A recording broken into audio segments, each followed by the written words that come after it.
হ্যাঁ হ্যাঁ মহাদেব। আশা করি সবাই ভালো আছেন। আজকের ভিডিওটা মৌনী অমাবস্যা নিয়ে।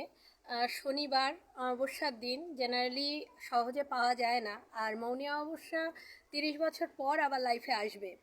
তো এই অমাবস্যার দিনে দুটো ছোট্ট ছোট্ট নিয়ম যদি আমরা করতে পারি, তো অনেক কিছু সমস্যার সমাধান করা যায়।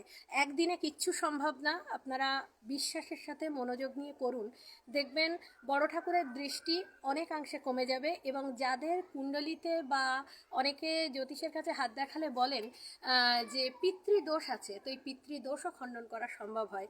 এই টোটকা বলুন বা এই নিয়ম বা এই উপায়টা করার জন্য জাস্ট দরকার দুটো প্রদীপ এবং কিছু তিল। আমরা অনেকেই আছি যারা শনিবার করে অশ্বত্থ গাছের নিচে ঘির প্রদীপ বা সর্ষের তেলের প্রদীপ জ্বালাই।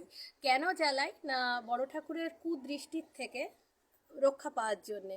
তো সেম সেই উপায়টাতেই একটুখানি পরিবর্তন করার ব্যাপার তিল দিয়ে। এখানে দুটো প্রদীপ বলতে আপনি মাটির প্রদীপ বা আটার প্রদীপ নেবেন।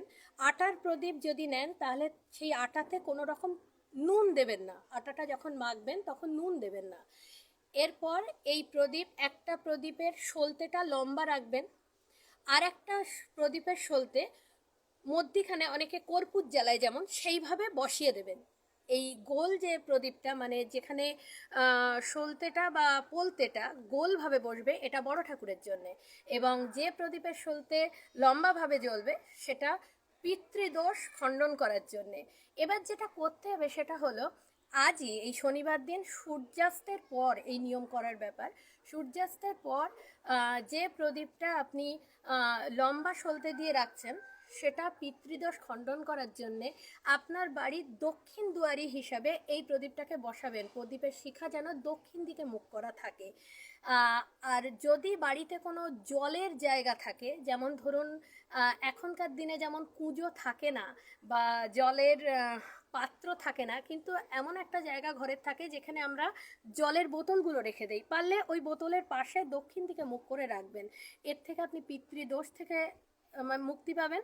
এবং দ্বিতীয় যে প্রদীপটা সেটা হলো বড় ঠাকুরের জন্য, কারণ আজকে শনিবার মৌনী অমাবস্যা, খুব ভালো একটা দিন।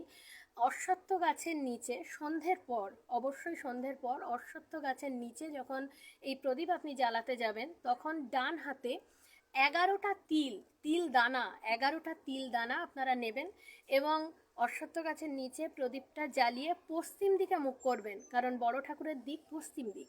এই পশ্চিম দিকে মুখ করে প্রদীপটা জ্বালাবেন এবং ডান হাতে 11টা তিল নিয়ে সম্ভব হলে 108 বার, তা নচেত 11 বার ওম শাম শনিশ্চরায় নমঃ বলে জপ করে ওই তিলটা প্রদীপের শিখার মধ্যে বা তেলের মধ্যে আপনি দিয়ে দেবেন। তেলও হতে পারে, সর্ষের তেলও হতে পারে, ঘির প্রদীপও দিতে পারেন, তবে সলতেটা যেন লম্বা হয়ে না থাকে, এটা যেন বসে থাকে।